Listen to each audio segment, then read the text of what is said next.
विषय झाला. नेमका काय विषय मी तुम्हाला न विचारता परस्पर कोणी तुम्ही तुमची कामं बदलली जात आहेत का? जिल्हा नियोजन समितीमध्ये माझी मंजूर झालेली कामं त्यांना प्रशासकीय मान्यता देण्यात आली, परंतु प्रत्यक्षात मात्र ती कामं सुरू करण्याच्या दृष्टिकोनातून जिल्हा परिषदच्या यंत्रणेच्या मार्फत ती कामं जी काय करायची होती ती दुर्दैवाने झालेली नाही. एक तर जिल्हा परिषदेला काम दिल्यामुळे नीती बेपगत होत नाही, 1 वर्ष काम करता येतं. पण माझी तीव्र नाराजी मी जिल्हाधिकारी आणि मुख्य कार्यकारी अधिकारी जिल्हा परिषद यांना सांगितलेलं आहे. प्रमाण दिलेली माझी कामं तत्काळ सुरू झाली पाहिजेत, असं माझे आज त्या बैठकीमध्ये मी सुद्धा दिलेलं आहे.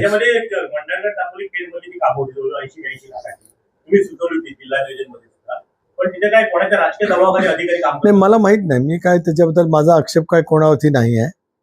अधिकारी वर्गाने का ते थांबवलं ते मला कळलं नाही, पण यापुढे अशा पैचं सुचवण्यात आलेली लोकप्रतिनिधी कामं, जो माझा नैसर्गिक हक्क आहे, मला कामं मंजूर केली म्हणजे काय कोणाची मेहरबानी नाही.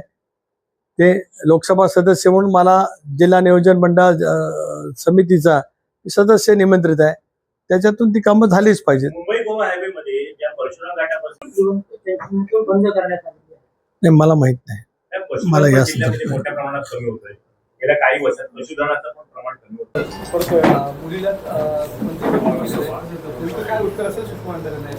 मला कोणाला काहीच उत्तर द्यायचं नाही. बघा, मी 5 वेळेला विधानसभेवरती निर्वाचित झालो, 2 वेळेला लोकसभेवरती निर्वाचित झालो.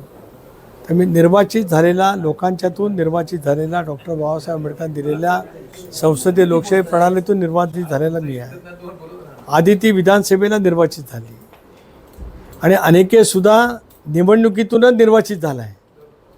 तो गव्हर्नर नॉमिनी नाही किंवा विधानसभेतून विधान परिषदेवरती गेलेला नाही. तोही निवडणुकीतून 3 जिल्ह्याच्या 1030 मतदार आहेत. त्यामुळे आम्ही लोकशाहीच्या माध्यमातून निवडून आलेले आहोत. त्या जनतेने दिलेल्या मतांच्या मुळे आहोत. आता जनतेचा पाठिंबा आम्हाला का मिळतो दीर्घकाळ, टीका करण्याने त्याचा विचार करावा.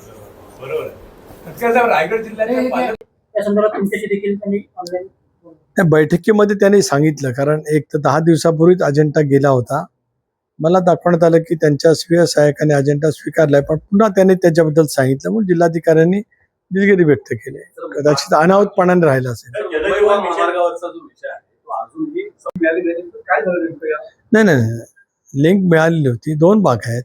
एक, पहिली दिशा समितीची मिटिंग, ती का ऑनलाईन मिटिंग नव्हती, त्यामुळे त्यांचं निमंत्रण त्यांच्याकडे पोचलं नाही असं त्यांनी तक्रार केली. खात्री करण्यात आल्याने त्याचं निराकरण झालं. दुसरं, लिंक पोचली होती 12 वाजताच, ती मिटिंग 12 वाजता होईल असं अभिप्रेत होतं. दिशा समितीची मिटिंग 1:30 पावणे 2 पर्यंत चालली, त्याच्यामुळे त्यांना वेटिंग राहावं लागलं. लिंक पोचली होती, पण नंतर ऐकू येत नव्हतं नीट, कारण ते रेंजमध्ये त्यांच्याकडं नेटवर्क पुअर होतं.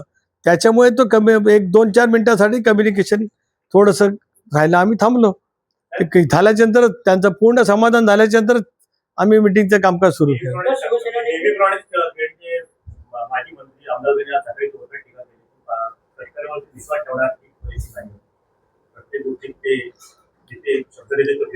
नाही, का आज अचानक मधीच रामदास भाईंनी, कारण ते फार मोठे ज्येष्ठ नेते आहेत, त्याच्यामुळे का त्याने आज एकदम माझी आठवण सकाळच्या प्रहरी केली, राम प्रहरी का आठवण झाली मला काय कळलं नाही. पण माझा स्वभाव आहे की गटारामध्ये दगड टाकून अंगावर मी काय घाण उचलून घेत नसतो, त्यामुळे मला या विषयावरती काय बोलायचं नाही. मंडळी पाणी विषय संदर्भात सुद्धा योगेश बोललेले आहेत, यासाठी पुढाकार घ्यावा, श्रेय घेऊन नये. मी कुठं श्रेय घेतलं? मी त्याचा पाठपुरावा काय केला ते सांगितलं. मी आढावा घेत असताना मंडणगडच्या नगरपालिकेच्या पिण्याच्या पाण्याच्या योजनेची मागणी नगराध्यक्ष आणि तिथल्या नगरसेवक आणि नागरिकांनी केली. त्याच्यानंतर त्याच बैठकीमध्ये DPR नेमण्याच्या सूचना मी दिल्या. पाणी नदीतून घेण्यासाठी जलसंपदा विभागाची परवानगी लागते, त्याच्यासाठी मी मुख्य अभियंता, सचिव, मंत्री यांच्याकडे पाठपुरावा केला. त्याच्यानंतर अमृत 2 मध्ये ती योजना आहे, भारत सरकारच्या केंद्र पुरस्कृत योजना आहे. खासदार म्हणून माझाही पत्रव्यवहार त्या ठिकाणी आहे. मी दुसऱ्यांना कोणी काय नाही केलं असं म्हटलं नाही. मी माझं काय प्रयत्न केले ते मी फक्त म्हटलं. याच्यामुळे काय कोणाचं महत्त्व कमी करणं, त्यांनी काय केलं नाही असं कुठंच माझ्या तोंडातून शब्द नाही. मला कोणावरती टीका करण्याची सवयच नाही. का मी बोललेलं सरळपणाने घ्यायच्या ऐवजी अंगावर ओढून घेतात मला माहीत नाही. पण मी मात्र कोणी किती जरी काय बोललं गलीच्या शब्दात बोललो तो आपापल्या विचारशक्तीनुसार, कुवतेनुसार, त्याच्या मानसिकतेनुसार, त्याच्या वैचारिक दर्जानुसार बोलत असतो. ज्यांना ज्या पद्धतीने बोलावं त्याने बोलावं, मला काही फरक नाही. अगदी किती वाईट पद्धतीने बोललं गेलं तरी मी स्थिर आहे आणि मला राजकारणामध्ये जनतेने उचलून धरलेलं आहे. तेव्हा कुणी किती जरी टीका केली तरी मला त्याच्याने जराही फरक पडत नाही. या सगळ्या घटनेमधून या राजकीय वातावरणातूनच जिल्हा परिषदेमधली तुमची कामं खडकवली गेली. त्याला फक्त या राजकीय अंतर्गत सुप्त संघर्ष दिसतो. नाही, मी मानत नाही. कारण शेवटी जनतेची कामं ही झाली पाहिजेत. एक तर आम्ही सगळेजण महायुतीमध्ये आहेत, त्याच्यामुळे कोण महायुतीतलं अडवत असेल असं मला स्वतःला वाटत नाही. मी पालकमंत्री असताना या जिल्ह्याचा, रायगड जिल्ह्याचा, मी विरोधकांना सुद्धा मुबलक निधी दिला. मुबलक. राजकारणामध्ये जनतेची विश्वासार्हता ही टिकवण्यासाठी आणि मिळवण्यासाठी तुम्ही काय विचार पद्धतीने काम करता हे लोक फार निहाळत असतात आणि ते अभ्याससुद्धा करत असतात. आणि म्हणून या देशातील जी संसदीय लोकशाही व्यवस्था मजबूत एवढ्यासाठीच आहे की आपल्या देशातील जनता, आपल्या राज्यातील जनता ही एखाद्या बाबतीमध्ये बोलत नाही, पण त्यांना ती प्रतिक्रिया जी द्यायची असते ती निवडणुकीमध्ये मात्र सुप्तपणाने जाऊन देत असते. त्याच्यामुळे मला निवडणुकीमध्ये नेहमी यश मिळत गेलं. आपण म्हणता आपण म्हणता मी टीका करणार नाही, पण तुम्हाला असं वाटत नाही की जसं त्याचे उत्तर देण्याची वेळ आलेली जवळ? काय गरज नसते ना. जशास तसे हे मानण्यावरती आहे. काय जसं आणि काय तसं हे आपल्या समजण्यावरती अवलंबून आहे. आपल्याला असं वाटलं की नाही असं आहे तर असं समजून घ्यायचं. आपल्याला वाहिलेली लाखोली ही आपल्यासाठी फुलं वाहिलेली आहेत असं समजून स्वीकार केला तर जसं तसं काय राहत नाही. आणि मी तसं मानतो. विदेश दौऱ्यावरती गेलेले आहेत, पण कोण? प्रफुल्ल पटेल साहेब. हो, पण केंद्रीय मंत्रीपद आणि पक्षात अध्यक्षपद मिळालं नाही तेव्हा प्रफुल्ल पटेल नाराज आहेत का? आणि दोन्ही पद त्यांना देऊ नये असं पक्षाचा काही विरोध आहे का, अशी काही माहिती आहे? नाही, काही तशी चर्चाच नाही. केंद्रीय मंत्रिपदाचा विषयच नाही ना आता आला. केंद्रीय मंत्रिमंडळ आता ज्यावेळेला विस्तार येईल त्यावेळेला भारतीय जनता पक्षाच्या शीर्षस्थ नेतृत्वाकडून एनडीएच्या घटक पक्षांना कळवण्यात येईल आणि त्यानुसार काय असेल ती कारवाई तो पक्ष त्या ठिकाणी करेल. प्रफुल्लभाई जे विदेशात गेलेत ते फिफाचे 8 वर्ष दीर्घकाळ अध्यक्ष राहिलेले आहेत जागतिक संघटनेचे. त्यामुळे ती अंतिम सामन्याच्यासाठी ते त्या ठिकाणी गेले आहेत, बाकी काही नाही. तो त्यांचा नियोजित दौरा होता. ते त्या संघटनेचे देशाच्या संघटनेचे सुद्धा अध्यक्ष राहिलेत, जागतिक संघटनेचं सुद्धा त्यांनी भूषवलेलं आहे. त्याच्यामुळे एक आवड म्हणून, क्रीडापटू म्हणून, संघटनेतला एक कार्यकर्ता म्हणून ते गेलेले आहेत. त्याचा याचा काही संबंध नाही. पण एकंदरीत गेल्या काही मागणी होती का त्यांची? एकंदरीत मागणी होती का? गेल्या काही राजकीय चर्चेत शरद पवार, सुप्रियाताई आणि पार्थ पवार कुठेतरी एकत्र येऊन पक्षांतर्गत पक्षावरती मंत्री पवारांच्या सल्ल्याने कुठेतरी फार फार मोठ्या प्रमाणात हस्तक्षेप करता नाही, सगळं आपल्या हातात पक्ष असावा याच्यातून कुठे या कुरकुऱ्या वरचेवर दिसायला लागले. नाही, आपल्या प्रश्नात विसंगती आहे. आपला प्रश्न काय विचारला तर पुन्हा विचारा, म्हणजे मी सांगतो. पार्थ पवार या अंतर्गत हस्तक्षेपामुळे कुठेतरी आता पक्षामध्ये अंतर्गत कुठेतरी कलह किंवा अंतर्गत मतभेद निर्माण झाले का? आणि शरद पवारांचं कुठेतरी सल्ल्या पवार कुटुंब ऐकतोय त्याच्यातून कुठं असं जाणवतंय का? आपण असं विचारताय की सध्या साहेब, सुप्रियाताई आणि पार्थ एकत्रितपणाने करतात असं आपण सुप्रियाताई म्हणाल्या म्हणून तुम्ही म्हटलं जरा तेवढे तर कान माझे त्यांना पण 100 वर्ष आयुष्याच आहे. त्यांना सांगा मी प्रेसमध्ये आहे, अमेरिकेतून फोन आहे. हां, 2 बाब आहेत. एक तर सुनेत्रा वहिनींच्या नेतृत्वाखाली एकसंघपणाने आम्ही त्या ठिकाणी काम करतो. आदरणीय पवारसाहेब, सुप्रियाताई पवारसाहेबांच्या राष्ट्रवादी काँग्रेस पक्षाच्या आधारस्तंभ आहेत. राष्ट्रवादी काँग्रेस पक्षच पवारसाहेबांनी 1999 साली स्थापन केला.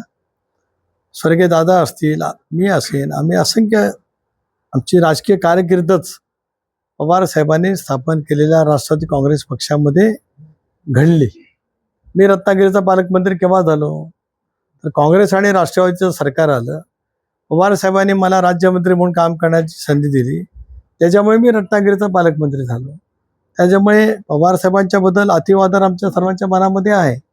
एक भाग असा आहे की 2023मध्ये दादांच्या नेतृत्वाखाली बहुजन समाजाचा व्यापक ही साधत असेल तर आपण केंद्रातल्या सत्तेबरोबर म्हणजे NDA सोबत नरेंद्र मोदी साहेबांच्या नेतृत्वासोबत असलं पाहिजे, हा विचार पक्षामध्ये आला आणि म्हणून आम्ही तो निर्णय घेतला.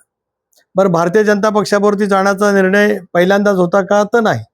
14लाही होता ज्यावेळेला मी प्रदेशाध्यक्ष होतो, 16लाही होता, 19लाही होता, 22ला शिंदे साहेबांनी ज्यावेळेला बाहेर गेले त्यावेळेला सुद्धा तो होता. पण तो या ना त्या कारणाने अंमलात आला नाही. तो निर्णय त्याच्यानंतरच्या कालावधीमध्ये अंमलात आला. दादांच्या दुर्दैवी अकाली निधनाच्या नंतर वहिनी उपमुख्यमंत्री त्या ठिकाणी आज काम करतायत, राष्ट्रीय अध्यक्ष म्हणून त्या ठिकाणी काम करतायत. पार्थ पवार राज्यसभेवरती सुद्धा बिनधोड त्या ठिकाणी गेलेत.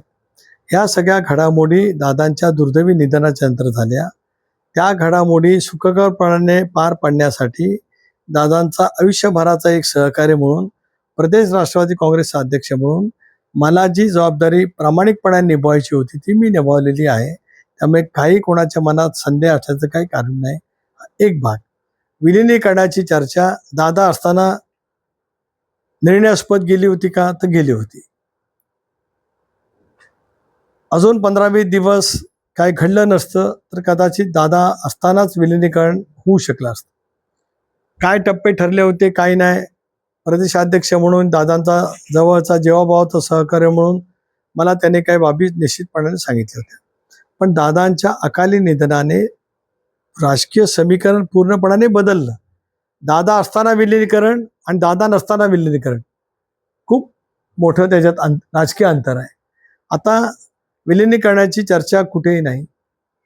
एक भाग कारण आदरणीय सुप्रियाताईंनी किंवा शशिकांत शिंदे साहेबांनी सांगून टाकले की आता विलिनीकरणा मुद्दा त्या ठिकाणी संपुष्टात आला. आता राहता राहिला मुद्दा आमच्या पक्षात कोणाचा हस्तक्षेप आहे का? तर नाही. आम्ही सगळेजण एकमताने बसून सामूहिक निर्णयाच्या माध्यमातून चर्चा त्या ठिकाणी करून निर्णय करत असतो. अनेक बाबतीमध्ये 99 पासून सुद्धा सध्या पवार साहेबांच्या नेतृत्वाखाली काम करताना, दादा असताना सुद्धा निर्णय करताना प्रत्येकाचं मत वेगवेगळं असायचं. पण वेगवेगळं मत जरी प्रत्येकाचं निर्णयास्पदही पण जरी असलं तरी निर्णय घेताना निर्णय मात्र एकमताने व्हायचे. तीच प्रक्रिया आताही वहिनीच्या नेतृत्वाखाली त्या ठिकाणी सुरू आहे. त्यामुळे कुठलाही संदेह कोणाच्या मनामध्ये बिलकुल त्या ठिकाणी नाही. दादांचा घात की अपघात हे याचं उत्तर जनतेला कधी मिळेल? मुख्यमंत्र्यांनी परवा अधिवेशनामध्ये उत्तर देत असताना सांगितलं की CBIची चौकशीचा त्यांनी कुठपर्यंत गेली असं सभागृहात म्हटलेलं आहे. आणि त्या संदर्भामध्ये एकदा त्यांनी उद्वेगाने हेही सांगितलं की घात आहे असं लक्षात आलं तर पाताळ जरी कोण असले ते सूत्रधार तर त्यांना तिथून खोडून काढू असंही मुख्यमंत्र्यांनी सांगितलं. आणि चौकशी काय टप्प्यावरती आहे मला असं वाटतं त्यांनी सभागृहामध्ये माहिती दिलेली आहे. कोकण स्थानिक स्वराज्य संस्था मतदारसंघात सुरुवातीला अनिकेत एवढा विरोध होता की काहीतरी मोठं घडेल बंड होईल वगैरे.